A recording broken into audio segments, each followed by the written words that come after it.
We went from doing $200 a month in August 2020 to almost 4,000 in December. And now our most recent month, we did almost 23K.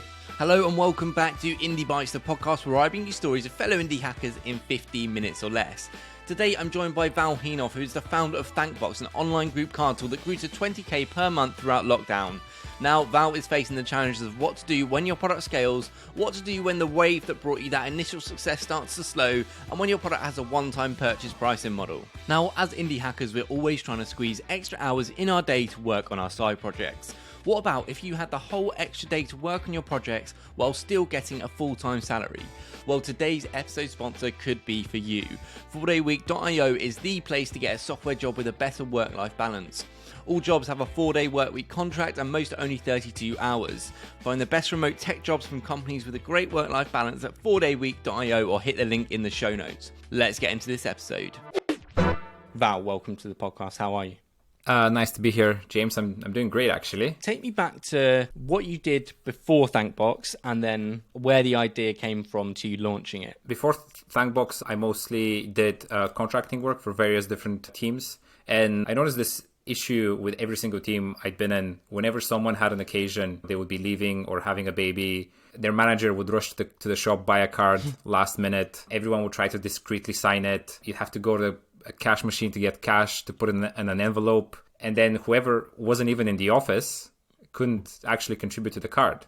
So the end result was always nice because the person would get a nice card. Like, I still keep some of my cards from previous jobs, but the whole process was like a hassle. And after yet another one of these in 2019, at a place where I was contracting as a developer, I thought there must be a better way to do this, online. And I had a look, and while there were some solutions out there that handled part of the problem, like nothing really quite seemed to do it the way I wanted it done. And I just come off the back of terminating a previous startup I tried, which failed because at that point I knew nothing about startups. So I was determined to take all the lessons I'd learned before, mainly try to keep the scope small, try and do it quickly, and try and iterate quicker. And the idea of Thankbox came about towards the tail end of 2019. I had it on ice for a little while, but then when COVID happened in 2020, when March happened, and I saw everybody was going to work remote, it just returned in my brain and wouldn't let me go. It was like, you have to do it now, otherwise you're gonna miss an awesome opportunity because everybody's gonna need to do this now. There's no in-person cards anymore. And 2 months later,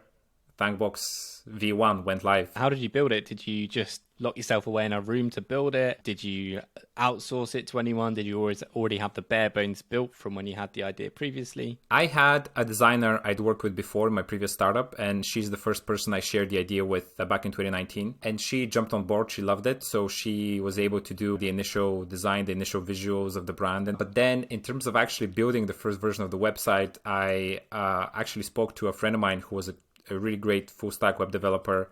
I didn't have any web dev experience at the time, and I was also contracting, so I couldn't dedicate enough time to build it quickly.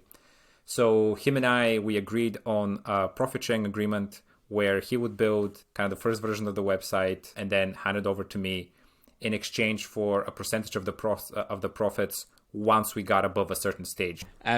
You saw lockdown, very smart move to launch this then, because I'm guessing at that point there is a huge need, not only for people rushing out and getting cards, but now they couldn't do that. They're not in offices, they're all working from home. So there was definitely a need for it. But how did you get the product in front of people? Where did you launch it to? So initially, during the first 3, 4, 5 months of the product launch, I leveraged my local network as much as I can. Because I had worked in many different places, as I mentioned, I just went to people over LinkedIn or Twitter or whatever and just asked, look, I built this. I think it's great.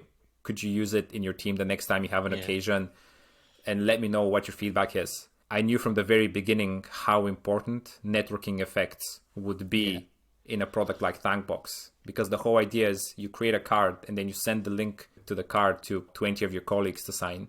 So now that's 20 people that know about Thankbox. So it was great to see. And the first 5 or 6 months, it was just slowly growing by word of mouth and my local network, because I was struggling to come up with a way to position the brand and to do the whole brand language in a way that people would understand right off the bat. And luckily, after a big overhaul in October 2020, where we completely redesigned the landing page, created an explainer video and everything, we started running Google search ads, which turned out to be the best traction tool to use, because even with a tiny budget, like I'm talking like $5 a day, we started seeing people coming and sticking around. And that kind of lit a rocket under Thankbox, and it started growing massively. We went from doing $200 a month in August 2020 to 800 in November to almost 4,000 in December. And now our most recent month, we did almost 23K.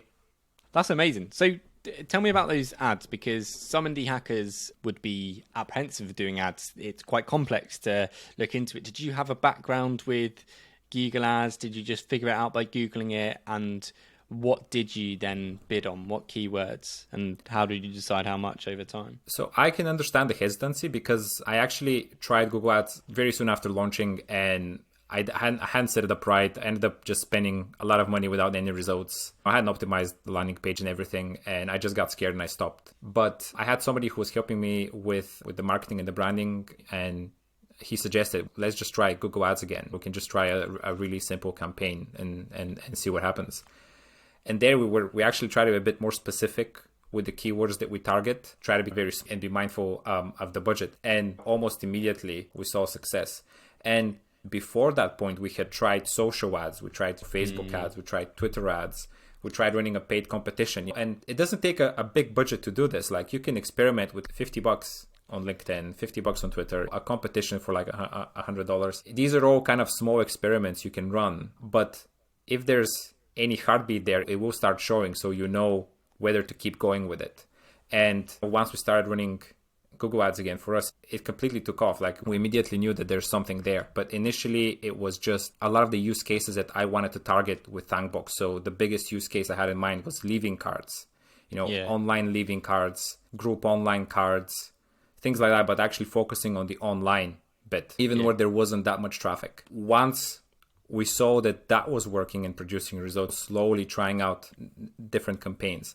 And again, when you're just starting out and you're just trying to determine whether this is the right avenue for your product, you don't have to do like a fancy campaign that optimizes time of day spend or day of week spend or where to bid more or where to bid less. Like, you don't have to do that. Keep it small and just see what sort of results you get. You should be able to verify very quickly if something's working or not. And if it's not working, you can move on to something else. And if you are using SEO and you're getting some success, there's a high chance that ads are probably going to work as well. At this point, Val, how are you monetizing it? Because I'm guessing for online cars, people might be expecting to get it for free or very cheap, because there's a bunch of tools that you can get for free that might be ad supported.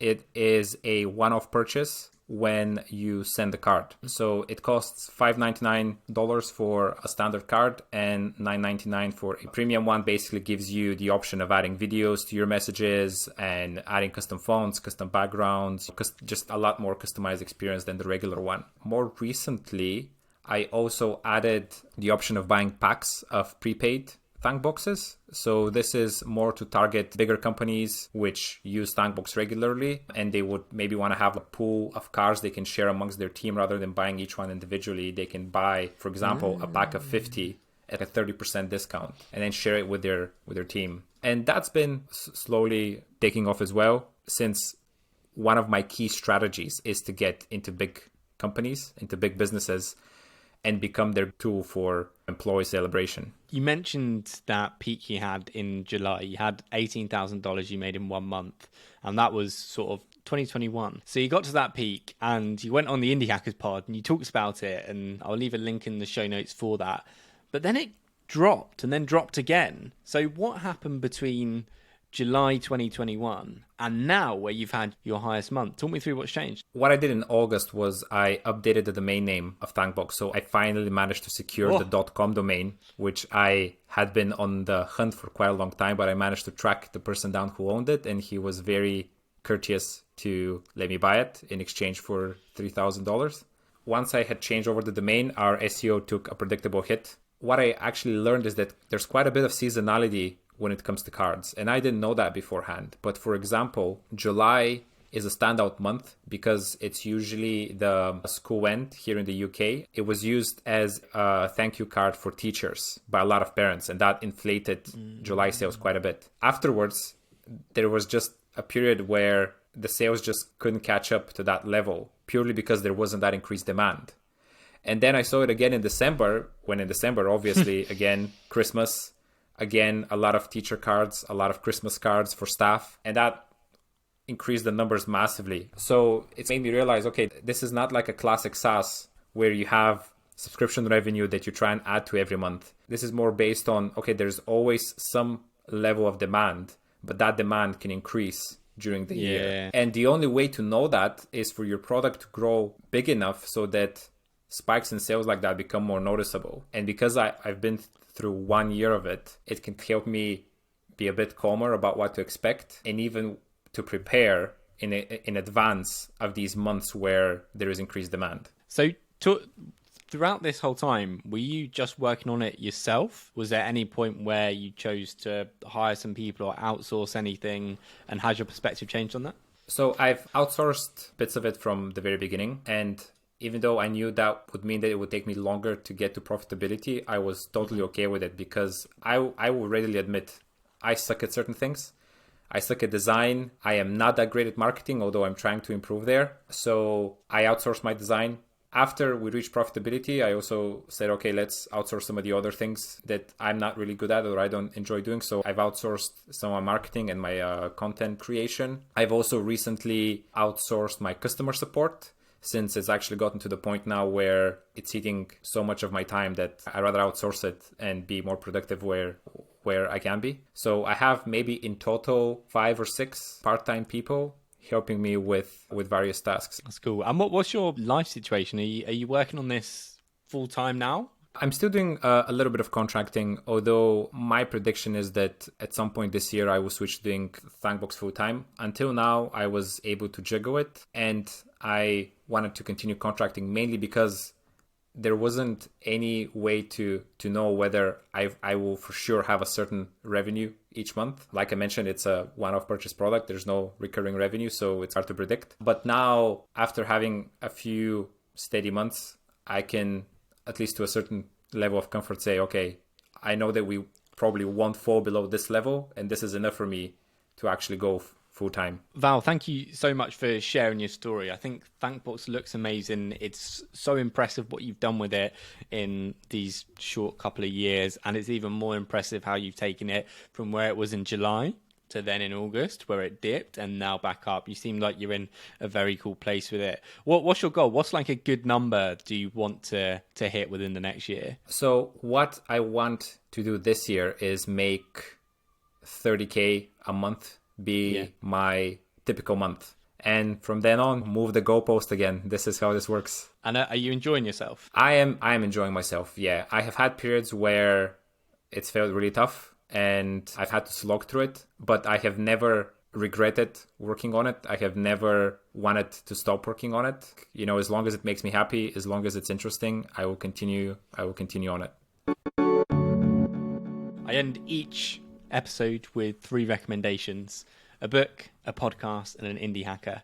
All right, so for books, Atomic Habits, and that's purely because I just finished reading it. I think it was a long overdue on my founder list of books to read, but it lives up to the hype. It's a really good book. For a podcast, I'll give you something slightly different. I love the Revolutions podcast, which is these long series on the different revolutions of the world. So he's done the French Revolution, the American Revolution, the Russian Revolution, and wow. I am a history geek. In terms of an indie hacker, I would say Andrea Bossoni, who does the Zero to Marketing newsletter. I think his case studies are amazing. He does one every 2 weeks or one every month. So I would highly recommend you check him out. And his tweets are always great and insightful as well. Val, fantastic recommendations. Thank you for joining me, mate. Cheers. Thank you for listening to this episode of Indie Bites. You'll find links to everything discussed in the episode in the show notes.